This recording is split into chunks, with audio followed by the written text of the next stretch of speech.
Good morning students. आज हम एक नए चैप्टर की स्टार्टिंग करेंगे। धारा लूप पर बल युग्म का आघूर्ण। इसी में चल कुंडली धारा मापी भी पढ़ा जाएगा। स्टूडेंट्स, इस चैप्टर का जो न्यू टॉपिक है वो है आपका एक समान चुंबकीय क्षेत्र में धारावाही लूप पर बल युग्म का आघूर्ण। यानी किसी धारावाही लूप को चुंबकीय क्षेत्र में रखा जाएगा तो इस चुंबकीय क्षेत्र में धारावाही लूप पर लगने वाले बल युग्म आघूर्ण का हम मान ज्ञात करेंगे। ध्यान दीजिए स्टूडेंट, सबसे पहले हम कंसीडर करेंगे एक समान चुंबकीय क्षेत्र बी। मान लिया गया एक समान चुंबकीय क्षेत्र बी। इस तरीके से हमने इसका डायरेक्शन दिखा दिया। ये आपका एक समान चुंबकीय क्षेत्र बी है। इस चुंबकीय क्षेत्र बी में एक धारावाही लूप हमने कंसीडर कर लिया। एक आयताकार धारावाही लूप हमने मान लीजिए पी क्यू आर एस। एक आयताकार लूप हमने इस चुंबकीय क्षेत्र में रख दिया। अब इस लूप में हम जब धारा प्रवाहित करेंगे आई करंट, तो आई करंट इसमें फ्लो कराने से क्या होगा, यह एक धारावाही लूप बन जाएगा। वैसे तो ये लूप होगा, लेकिन इसमें जब करंट फ्लो करा दिया जाएगा तो ये एक धारावाही लूप हो जाएगा। और जब इसमें धारा प्रवाहित किया जाएगा तो स्टूडेंट, चुंबकीय क्षेत्र में इस धारावाही लूप का हर एक भुजा क्या करेगा, एक धारावाही चालक की भांति व्यवहार करेगा। जब इसका हर एक भुजा एक धारावाही चालक की भांति व्यवहार करेगा तो चुंबकीय क्षेत्र के कारण इसके हर भुजा पर बल आरोपित होगा। जैसे इस भुजा पे हमने मान ले लिया F1 बल है, इस भुजा पे मान लिया गया F2 बल है, और इस भुजा पे हमने मान लिया F3 बल है, और इस भुजा पे हमने मान लिया F4 बल है। इस तरीके से हमने मान लिया इस पे आरोपित बल है। स्टूडेंट, हम क्या करेंगे, इस पर लगने वाले यानी इस आयताकार लूप के हर एक भुजा पर लगने वाले जो बल का डायरेक्शन है उसको या तो दाएं हाथ की हथेली के नियम नंबर 2 से निकाल दीजिए या फिर फ्लेमिंग के बाएं हाथ के नियम से निकाला जा सकता है। निकालने पर इस तरीके से इन चारों साइडों पर यानी इस आयताकार लूप के भुजाओं पर लगने वाले बल का डायरेक्शन मिलेगा। स्टूडेंट, अब हम मान लेंगे इस धारावाही लूप के लंबाई वाले भुजाएं पी क्यू और इसे पी क्यू और आर एस का जो लेंथ है वो स्मॉल एल मान लिया गया। चौड़ाई वाले भुजा यानी पी एस व आप क्यू आर का जो लेंथ मान लेंगे वो चौड़ाई हो जाएगा, बी हो जाएगा। अब देखिए स्टूडेंट, इसमें क्या होता है, लूप की इस लूप के भुजाओं F3 क्यू आर व पी एस पर जो लगने वाले बल F3 हैं और F4 हैं, ये तो परिमाण में बराबर और दिशा में विपरीत होंगे। परिमाण में बराबर और दिशा में विपरीत होंगे, लेकिन इन बलों की जो क्रिया रेखा होगी वो एक ही होगी। जब बलों की क्रिया रेखा एक हो और वे एक दूसरे के अपोजिट डायरेक्शन में लग रहे हो तो क्या करेंगे, वे दोनों एक दूसरे को कैंसिल कर देंगे। यानी जब ये एक दूसरे को कैंसिल कर देते हैं तो भुजाओं पी क्यू और आर एस पर लगने वाले जो बल होंगे ये क्या करेंगे, इन बलों की क्रिया रेखाएं क्या होगी, एक दूसरे के समांतर होगी।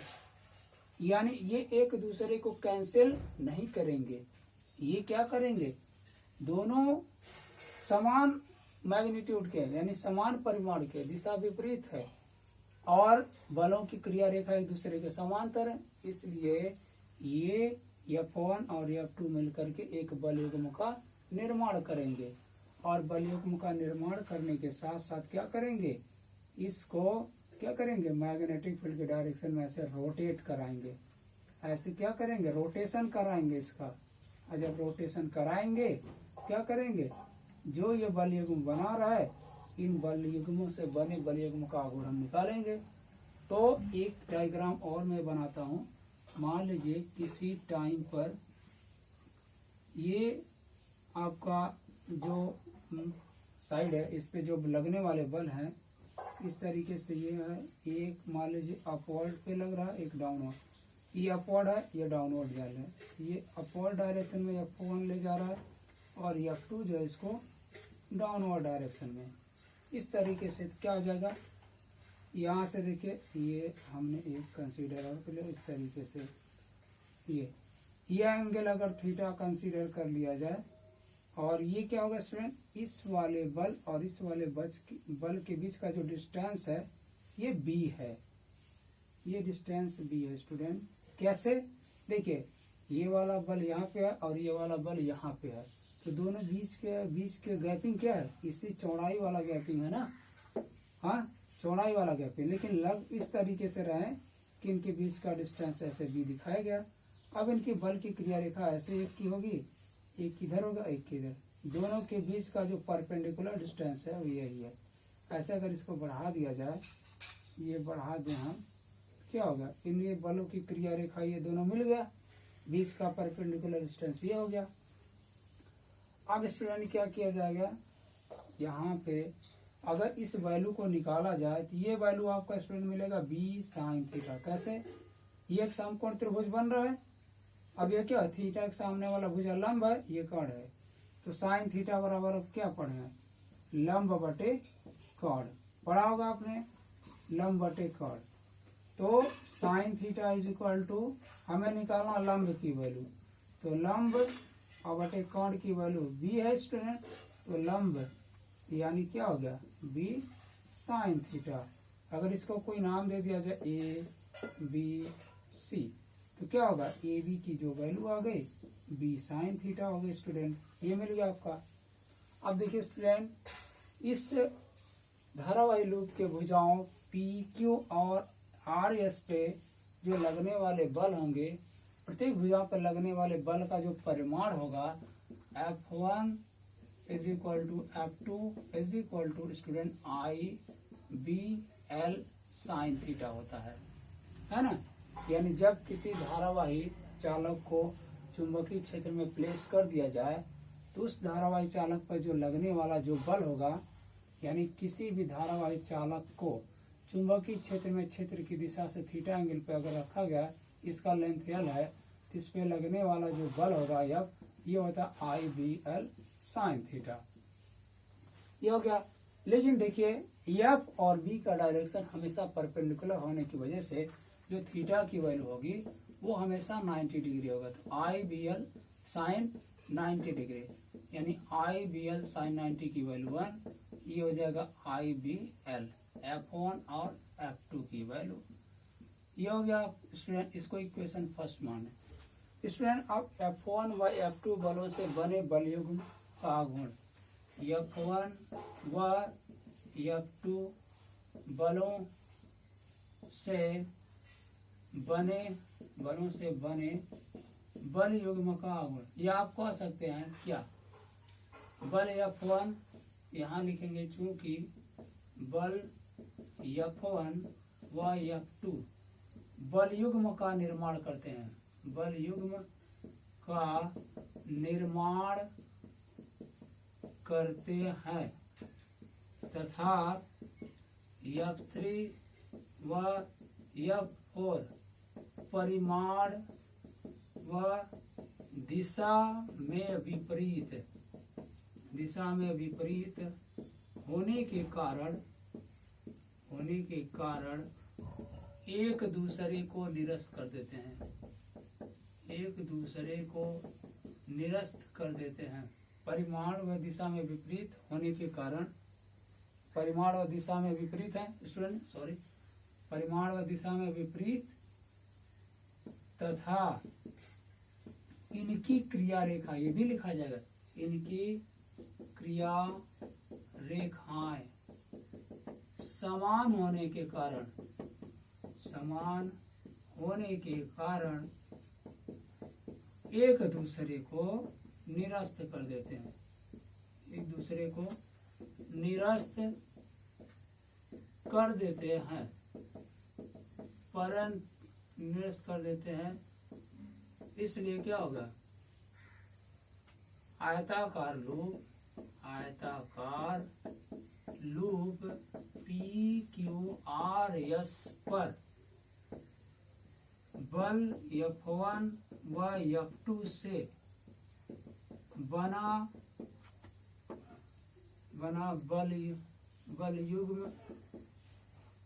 बल युग्म का आघूर्ण ही परिणामी आघूर्ण होगा, परिणामी आघूर्ण होगा। इसलिए स्टूडेंट क्या हो जाएगा, क्या होगा, धारावाही लूप पर बल F1 व F2 से बने क्या कर सकते हैं, धारावाही लूप पर F1 व F2 से बने बल युग्म का आघूर्ण निकाल लिया जाए। स्टूडेंट क्या हो जाएगा, tau is equal to F1 या F2 मल्टीप्लाइड बाई F1 व F2 के बीच के क्रिया रेखाओं के बीच की लंबवत दूरी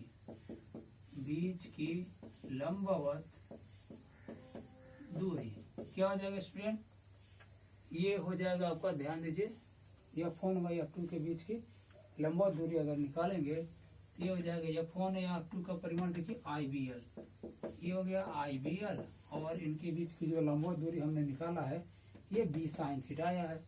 यहाँ से स्टूडेंट हमने B sin थीटा लिख लिया। इसके बाद देखिए स्टूडेंट, यहाँ पे मैं लिख दे रहा हूँ, यहाँ पर क्या हो जाएगा, टॉर्क इज इक्वल टू यहाँ से IBL और B sin थीटा, यहाँ से स्टूडेंट IBL इंटू B ये sin theta, L into B क्या हो जाएगा, एरिया हो जाएगा इसका आयताकार लूप का, तो यह IBA sin थीटा, यह टॉर्क की वैल्यू हो गई। ये हो गया स्टूडेंट। अब यदि क्या होगा, यदि लूप में फेरों की संख्या कैपिटल N हो तो क्या हो जाएगा, इसी टार्क का जो मान हो जाएगा NIAB sin थीटा, ये हो जाएगा आपका, ये आपका स्टूडेंट फाइनल वैल्यू हो जाएगी टार्क की। कब, एक समान चुंबकीय क्षेत्र में धारावाही लूप पर बल युग्म का आघूर्ण, यानी जब कोई आयताकार लूप इस तरीके से रखा गया है चुंबकीय क्षेत्र में तो उस पर लगने वाले बल युग्म का आघूर्ण ये हो जाएगा। अगर हम केस बात करें, केस यानी कब कैसे इसको रख दिया जाए तो कितना वैल्यू यहाँ पे मिलेगा, तो केस में देखिए, पहला केस स्टूडेंट यहाँ देखिए, यहाँ मैं इसको इरेज कर दे रहा हूँ। इरेज करने के बाद देखिए क्या, थोड़ा सा इरेज किया मैंने ये। अब देखिए केस फर्स्ट क्या होगा, जब theta is equal to 90 degree हो तो टाउ का मान स्टूडेंट मैक्सिमम होगा, ये होगा टाउ मैक्सिमम। इसकी वैल्यू क्या हो जाएगी, IBA sin 90 डिग्री। इस कंडीशन में IBA sin 90 की वैल्यू 1 होती है, since sin 90 is equal to 1 होता है, यहाँ से हो गया IBA, ये टाउ मैक्स की वैल्यू होगा। यानी जब कुंडली यानी इस धारावाही लूप को क्या होगा, ऐसे परपेंडिकुलर डायरेक्शन में ऐसे रखा गया हो, थीटा यानी इसका तल और इस ये B दोनों पैरेलल हो, यानी क्या होगा, कुंडली को परपेंडिकुलर रखा जाए तो ये मिलेगा। केस सेकंड देखिए क्या मिल जाएगा, जब थीटा की वैल्यू 0 डिग्री हो तो क्या हो जाएगा, टाउ का वैल्यू भी 0 मिलेगा। कैसे, IBA sin 0 degree, I B A sine zero की वैल्यू स्टूडेंट जीरो होता है, ये torque is equal to zero हो जाएगा। यहाँ लिख दिया जाएगा since sine zero degree equal to zero हो गया। ये हो गया स्टूडेंट, यहाँ पे दोनों केस हमने बता दिया। और क्या, जो अगर कोई धारावाही लूप को चुंबकीय क्षेत्र में रखा जाए तो उस पर लगने वाले बलयों के आघूर्ण का मान हमने निकाल दिया। कैसे आया इसको मैंने ब्रीफ में समझाया। ओके स्टूडेंट, आज के वीडियो में मैं इतना ही। आगे के टॉपिक का वीडियो भी नेक्स्ट टॉपिक का वीडियो अगले वीडियो में मैं दूंगा। Okay students.